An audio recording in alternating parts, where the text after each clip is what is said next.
Bonjour à toutes et à tous et merci de m'accueillir chez vous. Cette semaine, nous allons méditer sur ce qu'on appelle le discours après la scène. Après ce dernier repas d'adieu que Jésus a voulu célébrer avec ses amis, repas au cours duquel il a lavé les pieds de ses disciples dans un beau geste de serviteur. La vie de Jésus de Nazareth semble être à la fin de sa course, ce qui trouble dans l'Évangile certains de ses disciples. Quand vas-tu te manifester? Autrement dit, quand vas-tu affirmer ta messianité?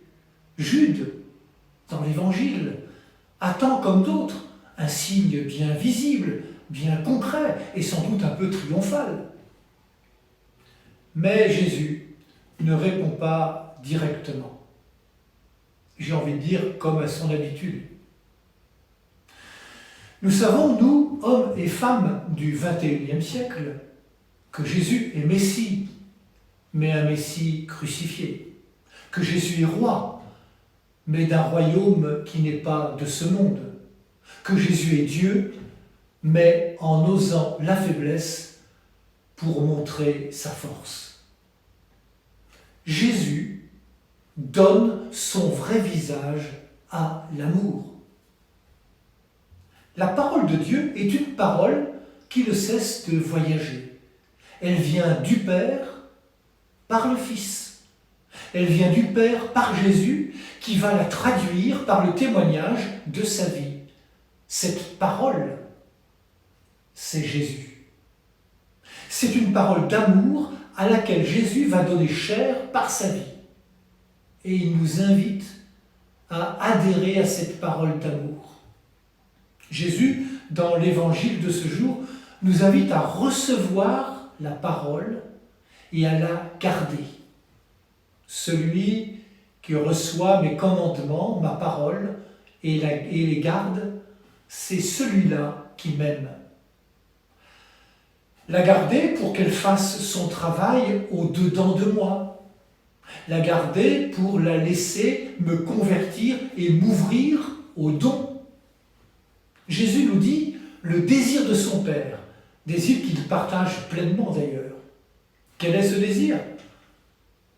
Faire chez nous sa demeure. Nous viendrons vers lui et chez lui nous ferons une demeure.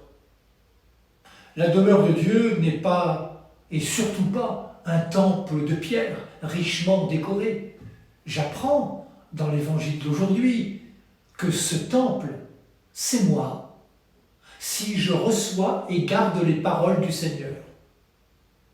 Recevoir, garder, pour rendre témoignage.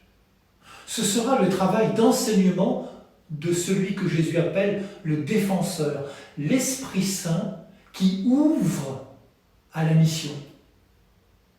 Seigneur Jésus, tu sais nos fragilités, nos portes fermées, nos têtes de linotte, nos peurs, nos hésitations. Que ton esprit nous ouvre à ta présence, à ta parole et à ta paix. Que notre désir rejoigne pleinement ton désir, qu'en te permettant de demeurer en nous, nous grandissions dans la joie, joie de te connaître, joie de te faire connaître, toi, l'unique chemin de vie. Bonne marche vers Pentecôte à toutes et à tous.